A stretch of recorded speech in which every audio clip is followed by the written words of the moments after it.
بسم الله الرحمن الرحیم حامد و مصلی. محترمینو، یو محترم ورور دا پوښتنه کړې ده چې د چا پر ذمه باندې د ډېرو کلو روژې پاته وي، نه یې نیولې، نو هغه به څه چم کوي؟ محترمینو، دغه سړی خو دې اوس د دغه میاشتې روژې ونسي. دا اوس یې کومه میاشته روانه ده، دا روژې خو دې دی ونسي، او د دا تېر کالو پر نه نیولو دې ډېر توبه و استغفار هم په دا روژه کې د الله څخه وغواړي، معافي دې د الله څخه وغواړي. چې کله روژه تیره سوله، بیا د بالغ کېدو څخه وروسته چې څومره کلونه تیر سوي دي، دی د یوې روژې د میاشتې تعین کوي چې د پلانۍ د روژې میاشتې هغه اوله میاشته چې تیره سوې ده، د هغه روژې زه راګرځم.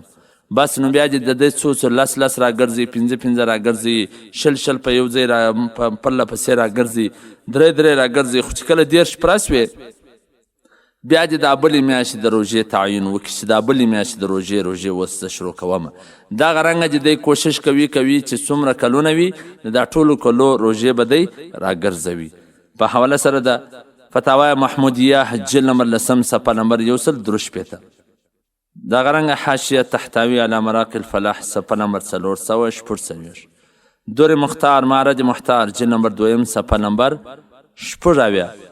نو محترمینو، د میاشتې تعین به کوي چې دی د کومې میاشتې روژې راګرځي، اوله یا دویمه یا درېیمه یا څلورمه، داسې چې هو پلانې روژې میاشتې د هغې قضایانې زه شروع کوم. په داسې دی دا کومې روژې چې خوړلي دا به ګردې راګرځوي. اوس